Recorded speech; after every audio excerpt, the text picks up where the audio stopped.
গাছটি আমাদের সবার পরিচিত এবং যে ফলটি আমরা সবাই খেয়ে থাকি। মানে এটা হলো বাংলাদেশের জাতীয় ফল। বাংলাদেশের জাতীয় ফলের নাম কি? কাঁঠাল। তো এই কাঁঠাল গাছ নিয়ে বলবো, আমি কাঁঠাল গাছের লভ্যতা নিয়ে বলবো। এই ভিডিওতে আমি কাঁঠাল গাছের লভ্যতা নিয়ে বলবো। তো এই ইনফরমেশন অনেকে হয়তো জানা থাকবে না, তো যাদের জানা থাকবে না তারা অবশ্যই আপনাদের যাদের বাসায় যে লোকগুলো আছে, ছোটো বড় যারাই আছে না কেন, তাদেরকে অবশ্যই জানাই দেবেন বা ভিডিওটি শেয়ার করে দেবেন।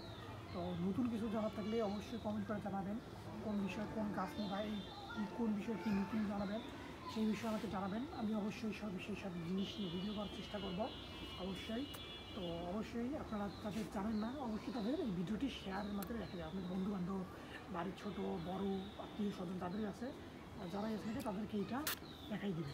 তো এখন বলবো আমি কাঁঠালের লভ্যতা নিয়ে। তো দক্ষিণ ভারতের পশ্চিম ঘাট এবং মালয়েশিয়ার বৃষ্টি অরণ্যের মধ্যবর্তী অঞ্চল কাঁঠালের উৎপত্তি স্থান হিসেবে এখন পর্যন্ত যেটা বিকশিত হয়ে আসতেছে। তো তো এইটা বাংলাদেশ, তারপরে আসাম, তারপরে হলো পশ্চিমবঙ্গ, দক্ষিণ ভারত, বিহার, তারপরে হলো মায়ানমার, মালয়, শ্রীলঙ্কা, এইসব এলাকা ছাড়া বিশ্বের আর কোথাও এরূপ ব্যাপক সংখ্যায় কাঁঠাল চাষ হয় না, কোথাও হয় না, শুধু এই কয়েকটা দেশেই হয়। বাংলাদেশ, আসাম, পশ্চিমবঙ্গ, দক্ষিণ ভারত, বিহার, মায়ানমার, মালয় এবং শ্রীলঙ্কা। তবে তবে আবার ব্রাজিল, তারপরে ওয়েস্ট ইন্ডিজে, জামাইকা প্রভৃতি দেশের সীমিত আকারে আবার কাঁঠাল জন্মায়, খুব সীমিত, মানে খুবই কম। তো বলতে গেলেও শুধু মানে ওখানে যারা ফলো করে তারাই খায়, মানে এটা তারা আমদানি রপ্তানি করে না, মানে হলো এটা বিক্রির জন্য তারা করে না, বিক্রির জন্য মানে খুব কম পরিমাণে করে, তাদের নিজস্ব খাওয়ার জন্য আর কি, মানে তারা নিজেই চাষ করে নিজেই খায়, এটা কোনো বাজারজাত করে না, কিছুই না। এই জন্য বলা হয় এটা খুব কম পরিমাণে এই ব্রাজিল এবং ওয়েস্ট ইন্ডিজের জামাইকায় প্রভৃতিতে হয়, মানে খুব কম হয়। তো এইটা আবার আপনার লালচে মাটি এবং উঁচু এলাকায় বেশি হয়, মানে হলো কাঁঠালটা লালচে মাটি যেটা এবং উঁচু যেটা এলাকা ওইটা সবচেয়ে বেশি হয়, সেখানে বেশি জন্মে।